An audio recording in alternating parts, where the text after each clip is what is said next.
Alhamdulillah, wassalatu wassalamu ala rasulillah. Amma ba'd, kita lanjutkan ujian tesis yang kedua atas nama Bapak Hasan As'ari ya, dengan judul tesis tinjauan ekonomi syariah tentang transaksi jual beli spare part dengan akad salam di bengkel sepeda Aldian Baik Legok Tangerang, Banten. Nah, seperti biasa, kami berikan kesempatan kepada Bapak Hasan As'ari untuk mempresentasikan hasil dari penelitiannya dalam 5-10 menit. Setelah itu nanti ada masukan dari tim penguji tesis. Kepada beliau saya persilahkan.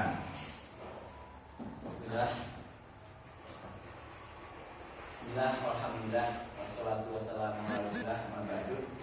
Sebelumnya saya tawarkan kepada Dr. Misno dan Dr. Stato yang memberi kesempatan kepada saya untuk berpresentasi terhadap tesis yang saya angkat pada kesempatan siang hari ini menjelang sore.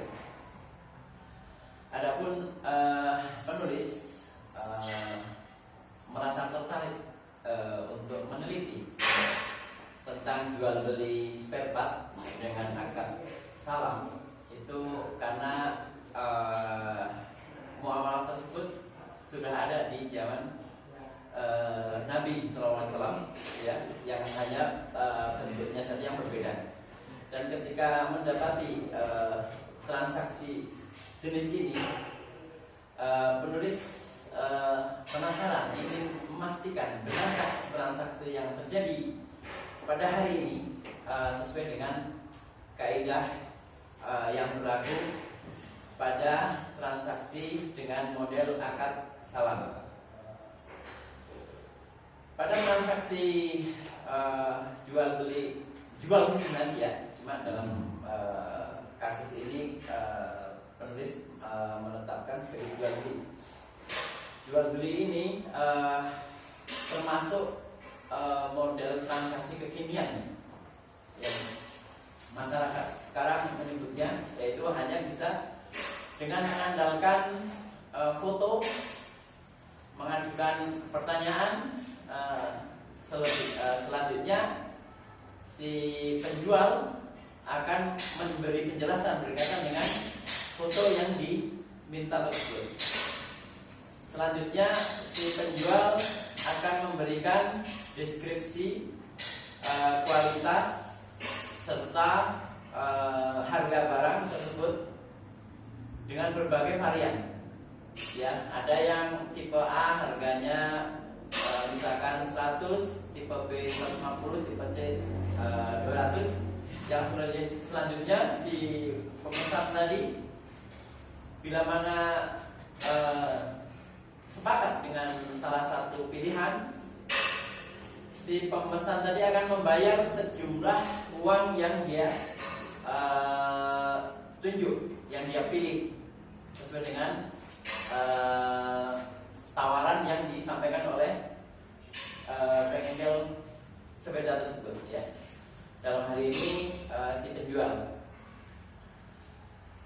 ketika melakukan transaksi ini, biasanya si penjual akan memberikan kesepakatan ya. Dalam hal ini misalkan, baik, barang ini kita akan usahakan dapatkan hari ini atau besok dalam jangka waktu yang sudah ditentukan.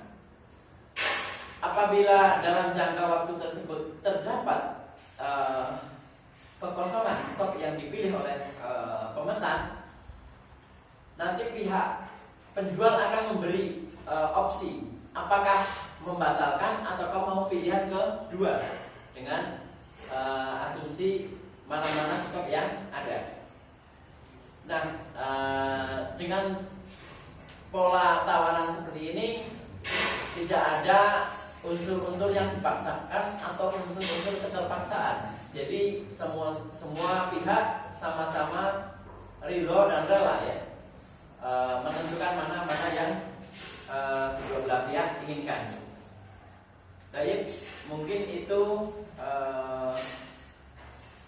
salah satu yang bisa penulis teliti ya pada kejadian tersebut, pada transaksi tersebut, sehingga sesuai dengan kaidah di situ tidak ada yang dirugikan dan sama-sama ridho intinya.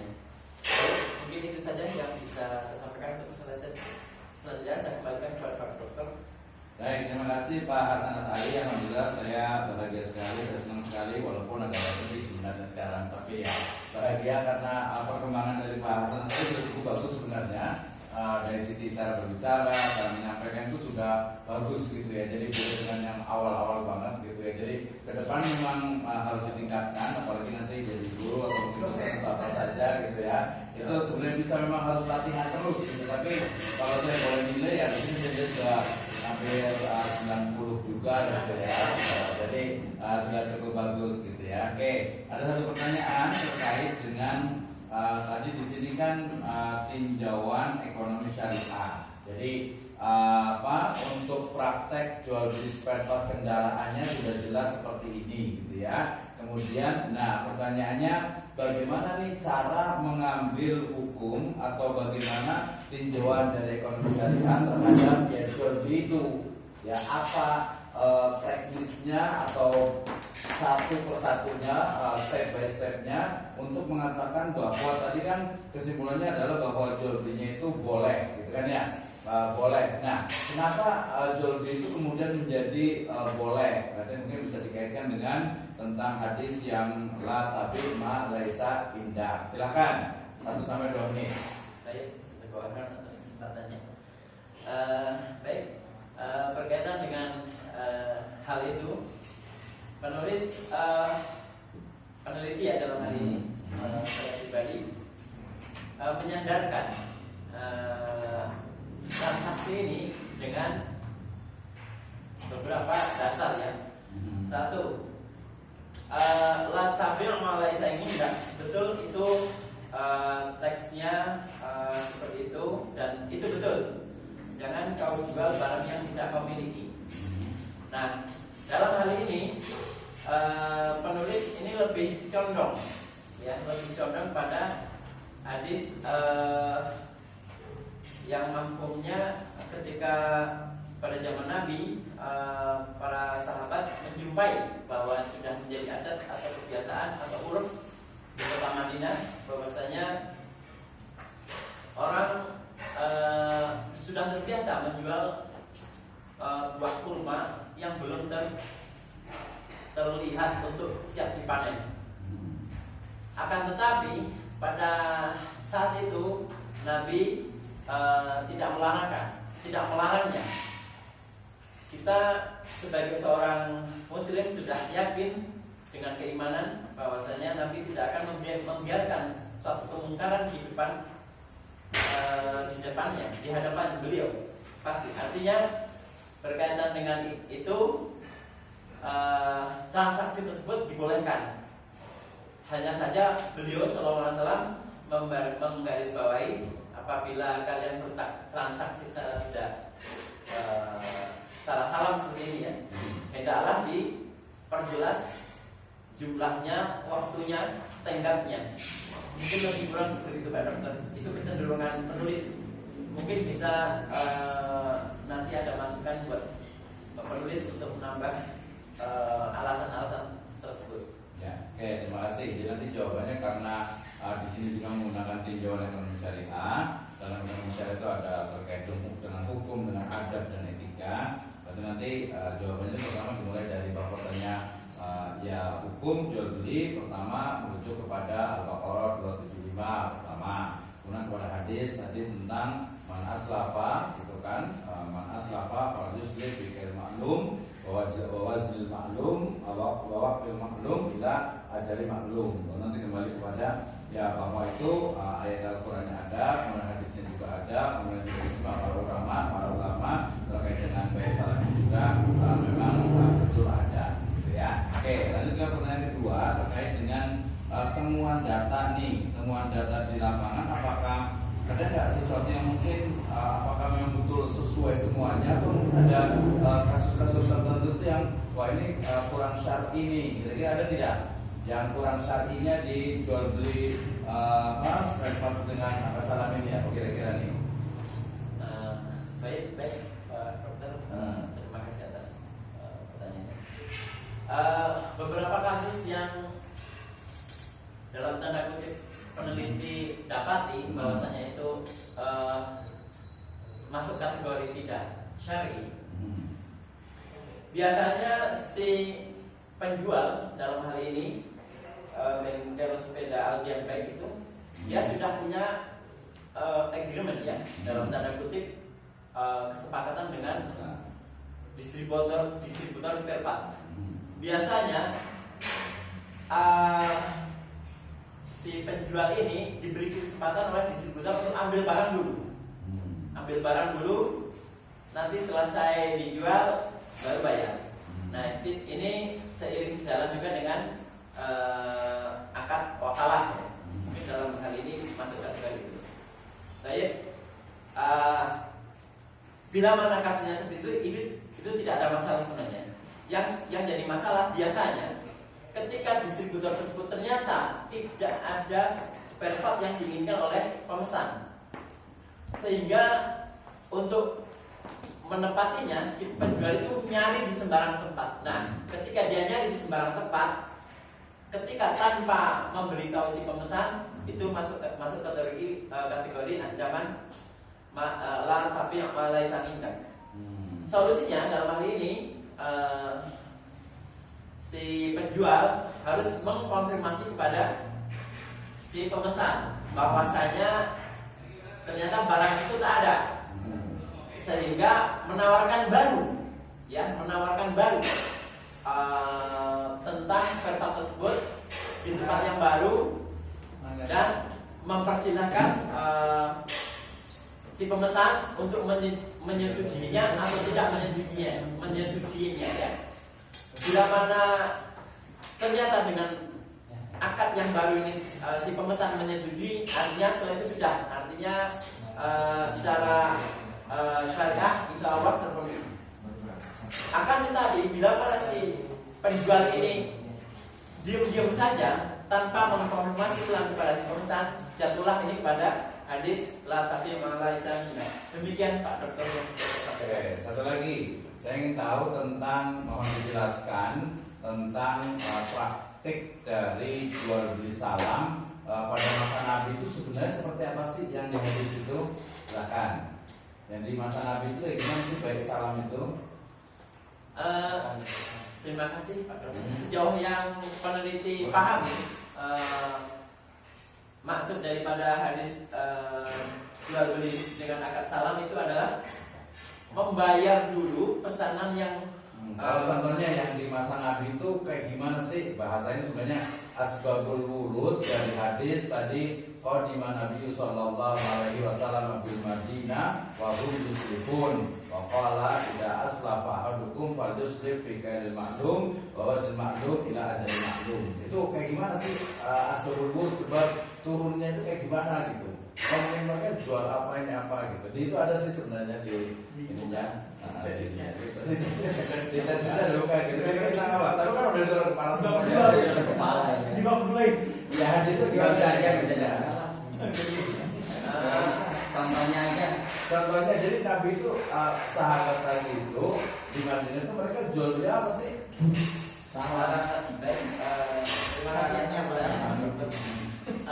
Sepanjang yang penulis dan atau peneliti pahami, sebabnya hadis tersebut turun, bahwasanya sahabat Nabi itu mengajukan transaksi yang tidak biasa mereka jumpai istilahnya di kota Madinah.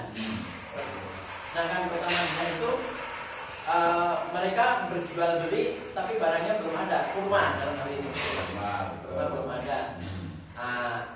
Mereka si pembeli sudah memberikan uangnya di muka. Nah dalam hal ini Rasulullah SAW memberikan wasiat, apabila kalian jual beli, adalah tentukan harganya, tenggatnya, temponya. Mungkin demikian yang bisa saya jelaskan.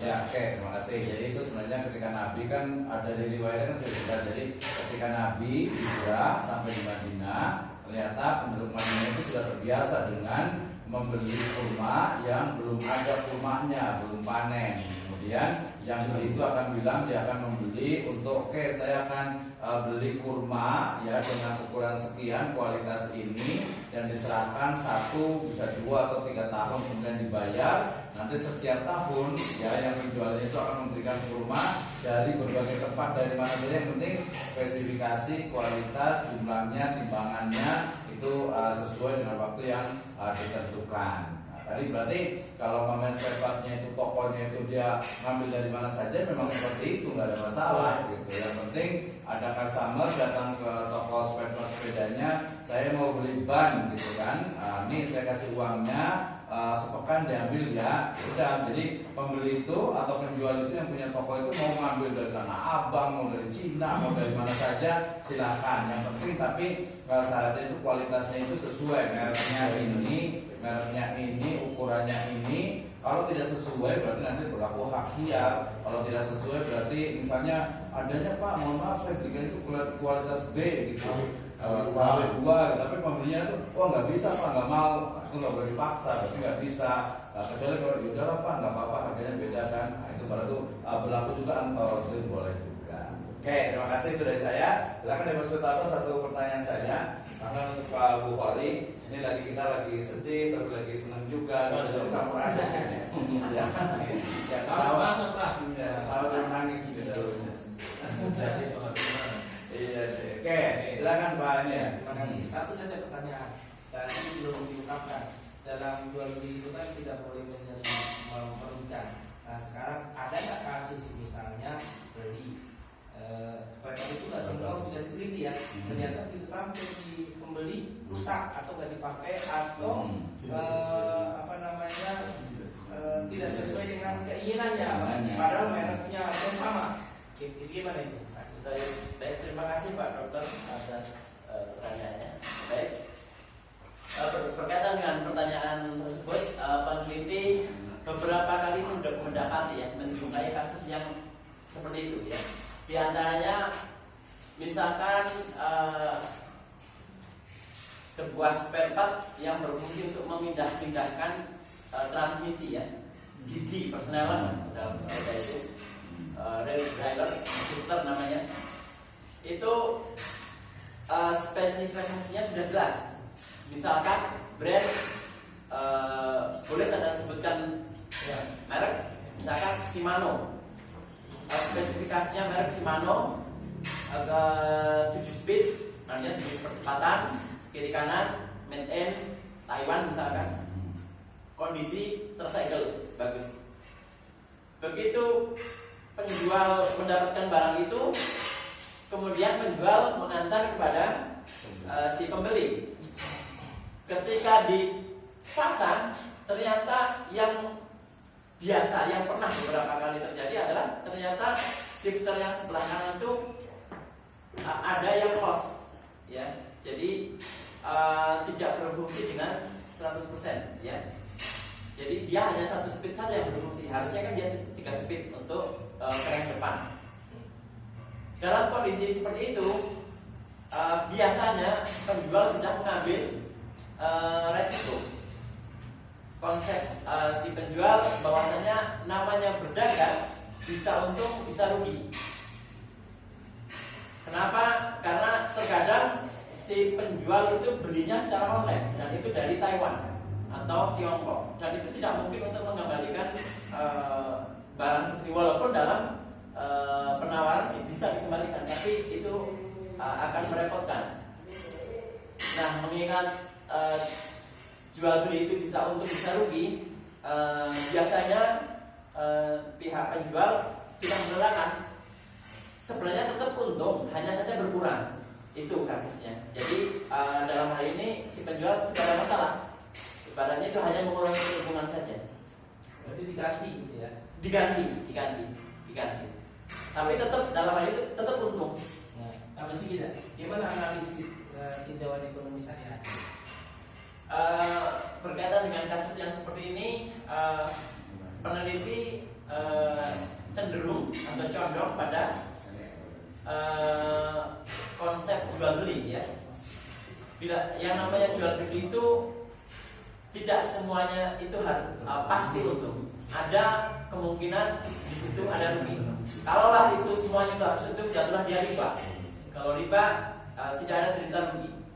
Sedangkan jual beli ada kemungkinan itu menderita kerugian. Demikian yang ditipahami Pak Dokter. Ya, oke, terima kasih Pak Nasari. Ini kan ujian yang kedua kali gitu ya. Bapak juga tahu. Ya, Bapak lu yang pertama Bapak juga dong. Iya. Ya, sudah cukup karena kita masih ada dua lagi. Intinya ya sudah perkembangan dari sisi kemampuan komunikasi berbicara sudah agak cukup bagus gitu ya. Tinggal nanti ditingkatkan lagi, nanti beberapa perbaikannya di sini nanti tinggal dibaca lagi, dilihat lagi biar lebih paham lagi gitu ya. Atau sedikit perbaikan. Iya, sedikit perbaikan. Iya, boleh. Tapi kasihnya ada masukan dan sebenarnya ini nggak apa lah. Iya, Pada iya. waktunya. Di halaman 18 itu harus matching dengan halaman 119. Di halaman 18 Pertanyaan penelitian. pertanyaan penelitian kan itu ada dua. Bagaimana mekanisme transaksi jual beli? Anda berarti harus menjawab apa di sini jawabannya? Mekanisme Yang transaksi ditanyakan apa? Yang ditanyain mekanisme. mekanisme Oke, terjawab enggak di sini ada mekanismenya? Di rumusannya. Kesimpulan halaman 119. Anda malah di sini tidak perlu menjelaskan terminologi jual beli, dasar hukum, Langsung jawaban gitu ya. Langsung ke intinya. Bagaimana mekanisme pasar jual beli sepakat? Itu harus ada fatwa MUI nggak usah. Ya, baik Pak Dokter. oke, itu aja. Yang kedua apa pertanyaannya? Yang kedua. Yang kedua, pertanyaan kedua. Bagaimana tujuan ekonomi syariah tentang transaksi jual beli seperempat yang ada? Terjawab nggak? Jawabannya apa jawabannya? Jawabannya. Ini Anda di sini malah menjelaskan terkait dengan perbedaan salam dengan ijon, apa? Ya, Dari jawaban Itu ada.